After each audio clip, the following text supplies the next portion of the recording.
වහන්සේට කණිනා අතසේ මේ ඉරිදා දවස අපි දවසේ ගෙවන්නේ අපි දෙවියන් වහන්සේගේ අනාගතයකට යන්න.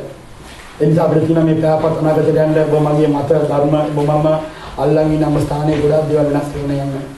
මොකද ඔබ මගේ මනුෂ්‍යත්වයේ තියෙන මනුෂ්‍ය ස්වභාවයන් වල ගැටලුතුන් වලින් ගොඩනැගෙන දේවල් එදිනෙදා ජීවිතේ කුඩා කාලේ ඉඳන් ආපු ස්වභාවයක් ඔබ මාතුල තියෙනවා. මේ ස්වභාවයේ ඔබ කල්පනා කරන සිතන වේගය වැඩි. ඒ ස්වභාවයේ අපි සංවේදීනත්වයේ වැඩි අපේ මානසිකත් එක්ක. ඒ නිසා අපිට පැහැපත් අනාගතයකට යන්න අපිට තේරුම් ගැනීම ඉතාම වැදගත් වෙනවා. මේ තේරුම් ගන්නේ දෙවියන් වහන්සේගේ හදවතට ප්‍රසන්නදී මොකද කියලා අපිට තේරුම් ගන්න. ඒ නිසා අපගේ කල්පනා අපේ සිතිවිලි අපි දෙවියන් වහන්සේ විතර අපි යොමු කරලා අපි වචනය ස්වාමීන් වහන්සේගේ හදවතට අපි යොමු කරලා අපි තේරුම් ගමු. අපි අදහස බලන්න යනවා අපි සමගිය වියුත්තේ කා සමගද? අපි සමගිය වියුත්තේ කා සමගද?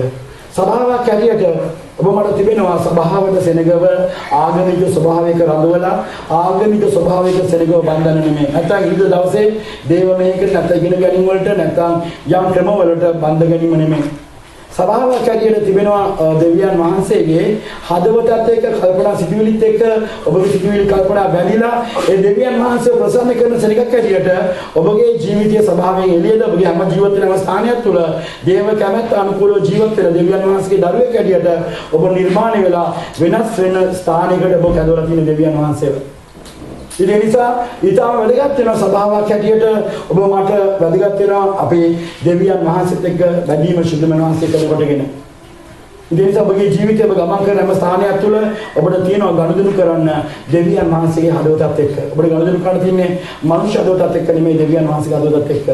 ඒ නිසා ඔබ හැම මොහොතේම ඔබට තියෙනවා යම් කිසි දෙයක් හදවතෙන් දෙවියන් වහන්සේ දිහා බලලා ඔබව හඳුනාගෙන දෙවියන් වහන්සේගේ කැමැත්ත මොකද කියලා තේරුම්ගෙන ඒ ඔබගේ තුල හටගත්ත වූ ස්වභාවයන් ඒ ගතිගෞතුම් කඩලා බිඳලා වෙනස් කරගෙන දෙවියන් වහන්සේ කැමැත්ත මනුෂ්‍යයෙකුට වෙනස් වෙන්න. මේ වෙනස් වීම ඔබ මම යන තැන් වල ඔබම ගෙන ගියේ නැත්තම් ඔබ මම ජීවත් වෙන්නේ ඔබ මමමයි. ඒ නිසා ඔබ මම ජීවත් වෙනවා නම් ස්වාමීන් වහන්සේගේ හිමේදී මට ඔබට බලාපොරොත්තුවක් නැහැ දෙවියන් වහන්සේගේ රාජ්‍ය උත්සව ඔබ මම ජීවත් වෙන නිසා. ඒ නිසා මාව ඔබ ගොඩක් ප්‍රශ්න කරදර වේදනා වලටපත් වෙනවා. ඔබ මාව ගොඩක් ස්ථානවලටපත් වෙනවා. මේපත් වෙන හැම ස්ථානයක් තුළ මමයි ඔබ ඉක්මන්කාර ලෙස මහන්සියට සංවේදීන වෙනවා. ඒ සංවේදීනත්වයේ තුළ ඔබ මම කල්පනා කරලා මම කමක් වටහාගෙන ඔබ මම ජීවත් වෙච්ච මිනිසයා ජීවත් වෙන්නේ. මේ මිනිසයා ඔබ මා තුළ ක්‍රියාකාරීත්වය කරලා මේ සමිතියම ස්ථානයක් තුළ ඔබ මට ජයග්‍රහයික අනාගතයක් නැත්නම් ජයග්‍රහයකනේ ලබා ගන්නට මාර්ගයක් පෙන්වා දෙනවා. මේ ජයග්‍රහණ පෙන්වා දෙන මාර්ගය දෙවියන් වහන්සේගේ මාර්ග නෑ, දෙවියන් වහන්සේගේ යෝජනා නෑ, දෙවියන් වහන්සේගේ අරමුණු නෑ. ඒ නිසා ඔබ මම මානසික හට ගන්නව දේවල් නිසා ඔබ මම ඒ දිනදා ජීවිතයේ ආශාවන් අනුකූලව ජීවත් වෙන දෙවියන් වහන්සේගේ දරුවෙක් ඇටියට ඔබ මම දෙවියන් වහන්සේ ඉදිරියෙන් අපි ජනසෙ විද්‍යාව තෝර ගැනීම අපි විශේෂ වෙන නිසා දෙවියන් වහන්සේට වැදගත් වෙනවා. ඔබ දෙවියන් වහන්සේගේ හදවතට දේව කල්පනා වලට දෙවියන් වහන්සේගේ හදවතේ කැමැති දෙයට ස්වාමින් වහන්සේ ඔබ සමගී කරගන්න. ඒ නිසා ඔබ හැම මොහොතේම ඔබගේ සිතුවිලි කල්පනා දෙවියන් වහන්සේට ගෙට ගන්න යුතුයි. අමුතුම දෙවියන් වහන්සේට සිටිය යුතුයි. ඔබ මේ සංවේදීන මේ දෙවියන් වහන්සේගේ ස්වභාවය තුළ ඔබ දෙවියන් වහන්සේ ප්‍රසන්න කරන මනුෂ්‍යයෙකුට වැඩගත් වෙන්නේ ක්‍රිස්තුස් වහන්සේගේ සිත. බයිබලයේ කියනවා යේසුස් වහන්සේගේ සිත නුඹලට තිබේවා කියලා. ඒ නිසා මොකද මම සංවේදීන මගේ හැඟීම් වලට යේසුස් වහන්සේගේ සිතට යේසුස් වහන්සේ දෙවියන් වහන්සේ දේශා ජීවත් වෙන්නේ. ඒ නිසා උන්වහන්සේ බමාව ජීවත් කරන්නේ දෙවියන් වහන්සේ දේශා හරිදී ඔබ මට පැහැපත් දැක්ම ක්‍රිස්තුස් වහන්සේගෙන් ලබා ගන්න පුළුවන්කමක් තිබෙනවා. මම ඔබ කොතරම් බයිබල් ඉගෙනගෙන නැත්නම් අපි දේශනා අහලා නැත්නම් අපි ඉගෙන ගැනීමේ මානසිකත්වයට එක්ක මනස පළ කරගත්තා. ඔබ මම වැටෙන තැන්වලදී මේ මානසික මනුෂ්‍යත්වය තියෙන මේ තෘෂ්ණාවන් ඈත් කරලා දෙවියන් වහන්සේ කැමති මනුෂ්‍යයෙකුට වෙනස් වෙන්න ඔබ මට හරි අමාරුයි. මොකද ඔබ මම පරම දේශනා කරන්න පුළුවන් හැම දෙයක් කරන්න පුළුවන්. ඒත් මම මට තියෙන ඔබ වගේම දෙවියන් වහන්සේත් එක්ක බැඳෙන්න. මේ බැඳුණු රහස තුළ මම දෙවියන් වහන්සේගේ ලබාගත් රහස නිසා තමයි ඔබට ඒ දේ ප්‍රකාශ මොකද පෞතුමා කියනවා අපි විඳ දුක වේදනා තුළ අපි විශ්වාසෙත් එක්ක උසමත් අඳුරගත්තා ඒ දේ තමයි සමාවට ප්‍රකාශ කරන්නේ කියලා. ඒක අධිගත වෙනවා ඔබ දෙවියන් වහන්සේත් එක්ක තියෙන මේ සාබයිකම බැඳීම බැඳ ගැනීම. අයි බලන්න දෙක පොඩි පොතේ 5:16-19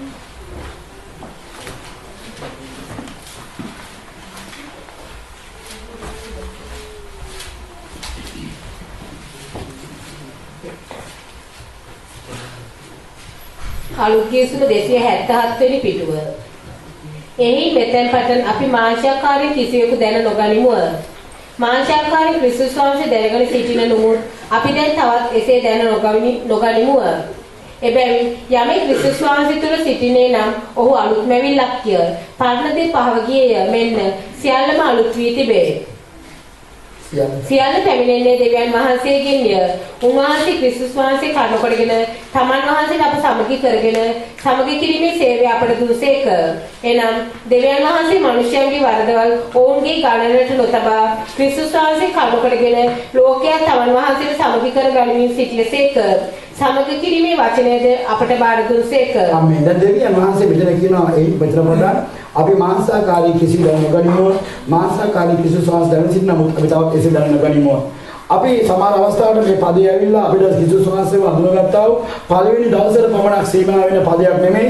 මේ පදේ ඇවිල්ලා අපේ ජීවිතේ ගෙනියන හැම කාලයක හැම වෙලාවකම ඔබ මට අවශ්‍ය පදයක් මේ පදේ ඇවිල්ලා.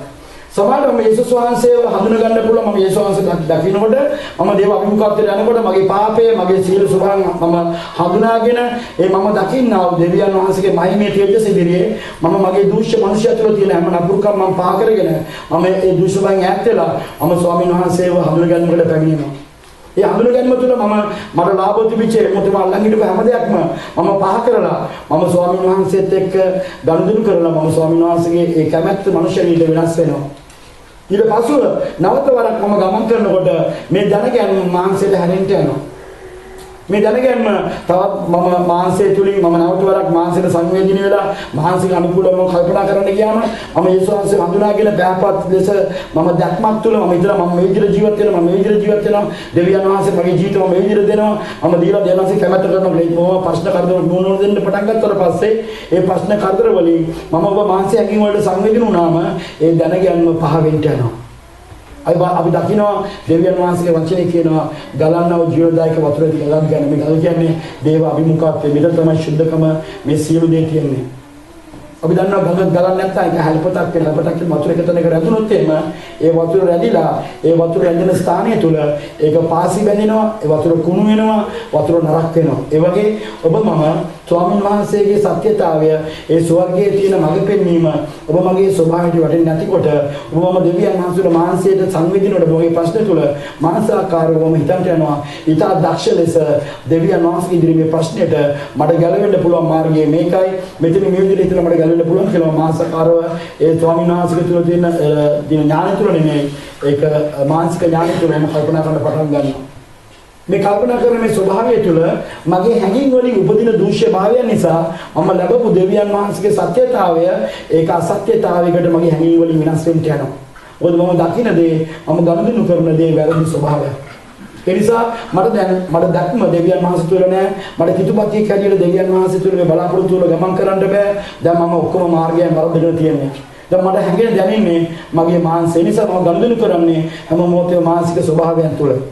ඒ නිසා පෞල්තුමා කියනවා මම දේව ක්‍රිස්තුස් වහන්සේ දැනගත් ලෙස මතුත් දැනගන්නෙමු. මොකද අපේ දැනගැන්ම මදයි. පෞල්තුමා කියන අපේ දැනගැන්ම මදයි. මම ස්වාමීන් ක්‍රිස්තුස් වහන්සේ දැනගත් ලෙස මම මතුත් දැනගන්නවා. ඔබ යවත වරක් ස්වාමීන් වහන්සේ මම දෙවියන් වහන්සේ දැනගත්තා. ඒ නිසා මම දැනගත්ත නිසා මට කියන්න බෑ මගේ ජීවිතය සම්පූර්ණම යේසුස් වහන්සේ දැක්කා කියලා. අපි දකිනවා දෙවියන් වහන්සේ ආබ්‍රහම් පවා දෙවියන් වහන්සේ දැක්කා. ආබ්‍රහම් දෙවියන් වහන්සේට අහුම්කම් දුන්නා. ඒ යම් කිසි ස්ථාන තිබුණා ආබ්‍රහම්ගේ ජීවිතේ වරදගත් ස්ථාන. අපි දකිනවා දෙවියන් වහන්සේ එක්ක අපි දැකලා ස්වාමීන් වහන්සේට අපි එකමුතු වෙලා ඒකත් එක්ක ගමන් කරනකොට ඒක බොහොම සත්‍යතාවය හම් වෙන ඒක බොහොම සංවේදීන වෙනවන මානසික හැඟීම් වලින් ඒ මානසික උදින දේවල් නිසා ඔබ මගේ තියෙන ඒ දැනගැන්ම අඳුරෙන්න යනවා. කලකිරීම වේදනාවන් ඔබ මගේ ජීවිතයේ මගේ සිතුවිලි කල්පනාව තුළ පිරෙන්න පටන් ගන්නවා. චිත්තකම් මගේ සිතේ පිරෙන්න පටන් ගන්නවා. එපාවින් මගේ සිතේ පටන් ගන්නවා පිරෙන්න. ඊට පස්සේ මේ හැඟීම් වලින් මම කල්පනා කරන්න පටන් ගන්නවා. මේ හැඟීම් වලින් කල්පනා කරන්න පටන් ගත්තම මගේ ප්‍රශ්නේ මේ හැඟීම් වලින් මම කල්පනා කරලා මට ඔක්කොම මම එපා වෙච්ච ඒ චිත්ත වෙච්ච දූෂ්‍ය ස්වභාවයක් තුළින් මම ගනුදෙනු කරන්න පටන් ගන්නවා. මට හැම දෙයක්ම එපා වෙලා යන වැටෙන ස්වභාවය තුළ මම ක්‍රමක්‍රමයෙන් මගේ මානසික ස්වභාවය ක්‍රම වැටීමක් මාතුල ඇති වෙනවා. ඒ නිසා බයිබලයේ කියන කිසිවෙක් මානසික ලෙස හඳුනා ගන්න එපා. මම මානසික ලෙස කිසිවෙක් හඳුනා ගන්න යන්නේ නැහැ. මගේ ප්‍රශ්නේදී මගේ වේදනාවේදී මට මේ ප්‍රශ්නේ ගෙනාව මනුෂ්‍ය නැත්තම් මට ප්‍රේරිකාවක් තියෙන මනුෂ්‍ය මට බාධාවක් ගෙනාව මනුෂ්‍ය මම යාදියා බලලා මම යාව මානසික ලෙස හඳුනා ගන්න යනවා. මම යා මානසික ලෙස හඳුනා ගන්න ගියාම මගේ මානසයේ තියෙන හැඟීම් වල තියෙන දූෂිත ස්වභාවය තුලින් මම යාට ආගයන් සපයලා මම යා ගැන ඉගෙන ගන්නට යනවා. මම ඉගෙන ගන්න යනකොට මම දකින්නේ යාගේ තුලගේ වරද අපරාධ දකින්න මම දූෂ්‍ය වෙනවා, මම නපුරු වෙනවා, මම දුෂ්ට වෙනවා. මම ගනුදෙනු කරන්නේ මගේ මානසික හැඟීම් වලින්. ඒ නිසා මම යේසුස් වහන්සේ හඳුනාගත්තට පස්සේ මම උඩ ගනුදෙනු කරන්නේ වෙන ආකාරයකින්. මම හඳුනා ගන්නවා, මම අත්හරිනවා, මම ජනසේව බාර දෙනවා, මම ස්වාමීන් වහන්සේගේ ගමන් කරනවා. ඔබ මට කියනවා ස්වාමීන් වහන්සේගේ ගමන් කරන්න වෙනම මාර්ගයක්. ඒ නිසා ඔබට ප්‍රශ්න කියලා මොනවද බාන්න ගියොත් යා මෙහෙමයි අපි හිර වෙවි මෙහෙමයි කරේ මෙහෙමයි කරන්නේ මෙහෙම විදිහට කරන්නේ අපි දකිනවා එක එක චරිතය එක එක ස්වභාවය එක එක දේ ඊළඟට අපිට දෙයක් නැහැ. මොකද ඔබ මට කියනවා දෙවියන් වහන්සේට ඔබ මගේ ස්වභාවය තුල උත්තර දෙන්න. ඔබ මට කියනවා මගේ ස්වභාවය මනුෂ්‍ය නිසා මට දුෂ්‍ය කරගන්න බෑ. මොකද මගේ බැඳීම ස්වාමීන් වහන්සේත් එක්ක. ඒ නිසා මගේ ස්වභාවය මම කලකිරීම තුලින් මනුෂ්‍ය ස්වභාවය බලලා මනුෂ්‍ය නගියන් විදුණු දේවල් ගැන මම වේදනාවෙන් ඉන්නේ කියලා ස්වාමීන් මා පවිත්‍ර කරන පිළිසඳ මගේ බලාපොරොත්තු ඔබයි. කිසි කෙනෙකුට බෑ මගේ බලාපොරොත්තු සිඳින්න මොකද ස්වාමීන් වහන්සේ මගේ බලාපොරොත්තු. ඒ බලාපොරොත්තු කදවලා දෙවියන් වහන්සේ.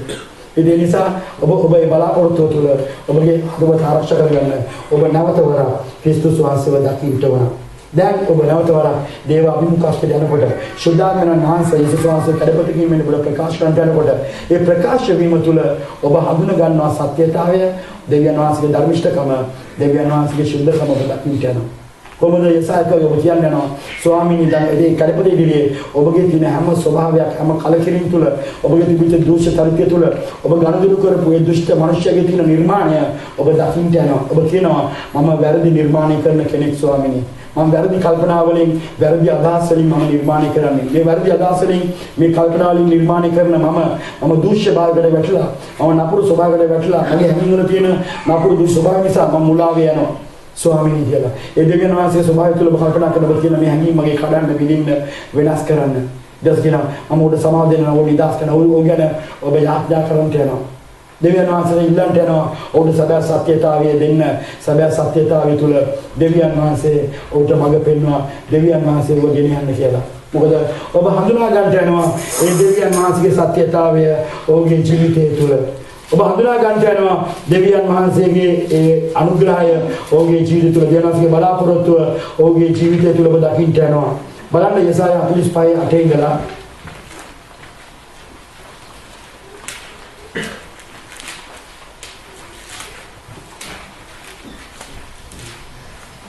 පරණ ගිවිසුම 956 වෙනි පිටුව. එම්බා අහස ඉහළින් පොද හෙළව බලාකුල් ධර්මිෂ්ඨකම වගුරුවත්වා ගැලවීම හටගන්නා පිණිස පොළව ඇරේවා. එකට වැවෙන පිණිස ධර්මිෂ්ඨකමද රැගී ඒවා.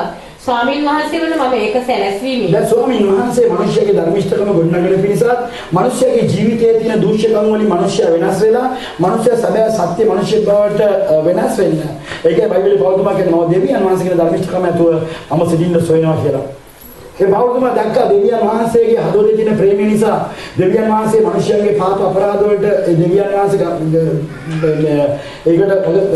ඒකට උත්තර නොදී දෙවියන් වහන්සේ බලා සිටිනවා ඒ මිනිස්යන්ව වෙනස් කරන්න ගොඩනගන්න. ඒ නිසා අපි දකිනවා දෙවියන් වහන්සේ කියන උඹ ආස ඊයනි පොදේ අපි දකිනවා ආසෙන් පොදේ හෙළුවේ නැත්තම් එහෙම ඔබ කොතරම් බීජ වැපුරොත් එම බීජ පළදරන්ට යන්නේ නැහැ. ඒ බීජ පළව පොදවන්ට යන්නේ පොද වර්ෂාව තමයි පොළොව සස්ත්‍රිය කරලා ඒ බීජ වලට අවශ්‍ය කන්දලවන දීලා බීජ වර්ග ගහක් හැදිලා ඒ ගහෙන් පළදාව දෙන්නේ.